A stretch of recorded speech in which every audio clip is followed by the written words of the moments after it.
Good evening and welcome to the next episode of Kensuke's Kingdom. Chapter 5. We find Michael at the top of the hill by himself, wondering about whether he should go down to the other part of the island, but he's scared of all the animals that might be in the jungle.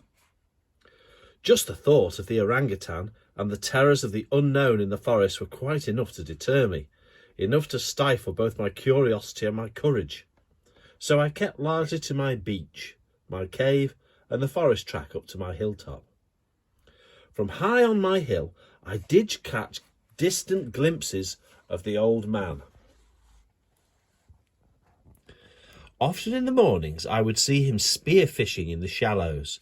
There's Kensuke with his spear there, looking for fish.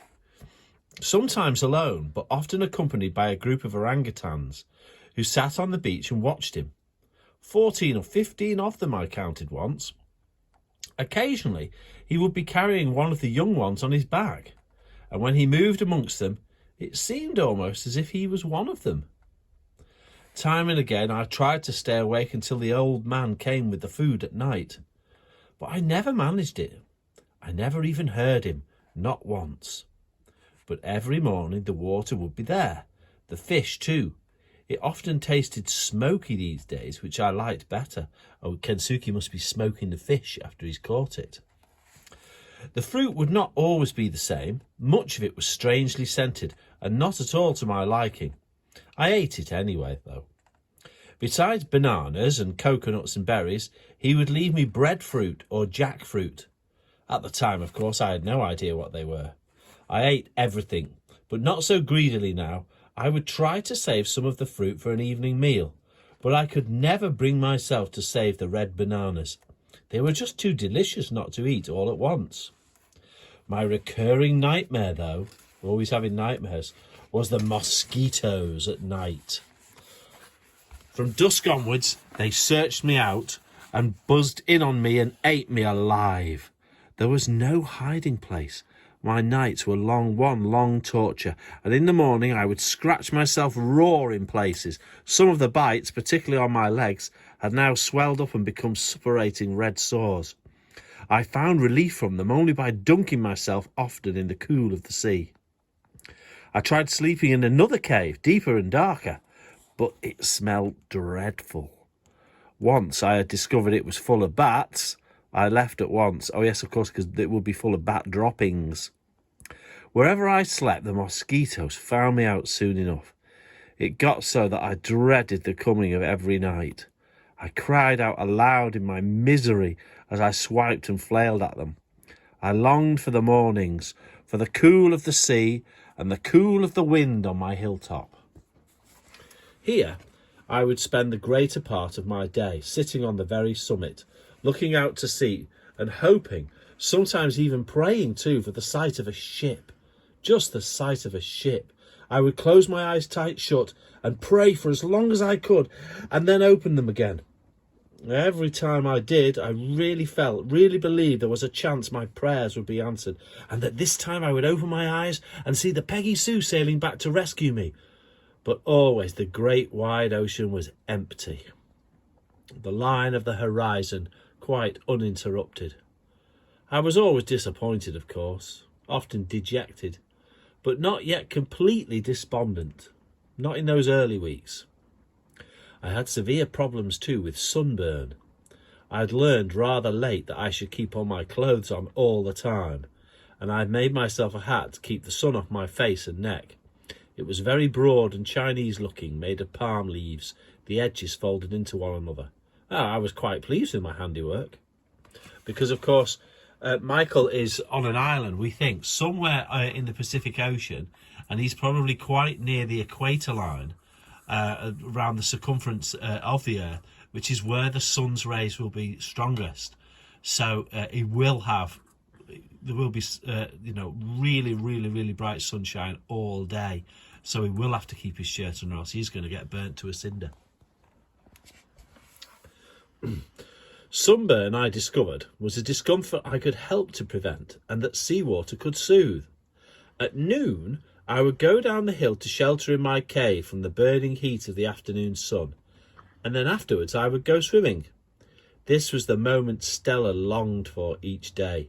I spent long hours throwing a stick for her. She loved it, and to be truthful, so did I. It was the highlight of our day. We don't stop only when the darkness came down. It always came down surprisingly quickly too, and drove us back once more to our cave, back to my nightly battle with my blood-sucking tormentors. Can't be easy.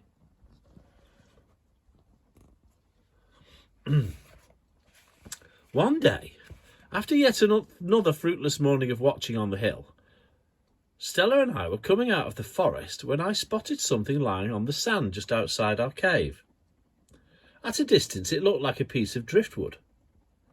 Stella got there before me and was sniffing over it excitedly. I could see it now for what it was. It wasn't driftwood at all, but a roll of rush matting. I unrolled it. Inside and neatly folded was a sheet, a white sheet. He knew! The old man knew my miseries, my discomforts, my every need. He had been watching me all the time, and closely too. He must have seen me scratching myself, seen the red wheals on my legs, on my arms, or seen me sitting in the sea every morning to soothe away my sores. Surely this mean that he had forgiven me now for lighting the fire.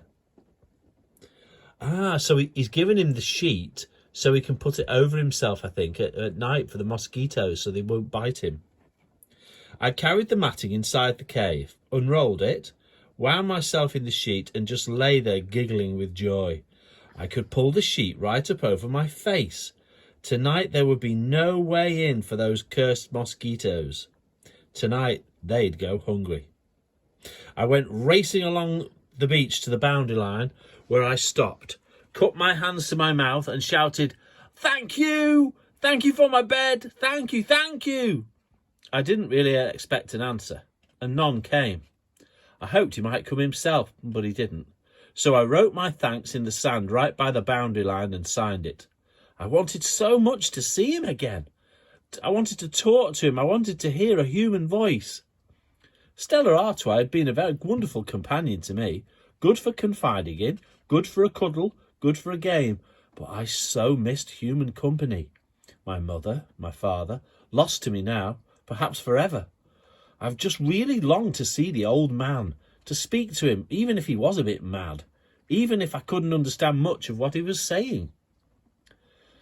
That night I was determined to stay awake for him, but, comfortable on my new matting bed, protected and swaddled in my sheet from the mosquitoes, I went to sleep quickly and never woke once.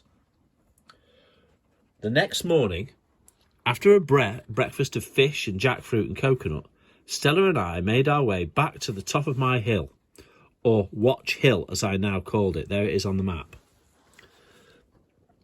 The other one I had called His Hill, which is at the other end of the island. I was repairing my Chinese hat, replacing some of the palm leaves. It never seemed to hold together for very long. When I looked up and saw a ship on the horizon. There was no mistake. It was the long, bulky profile of a supertanker.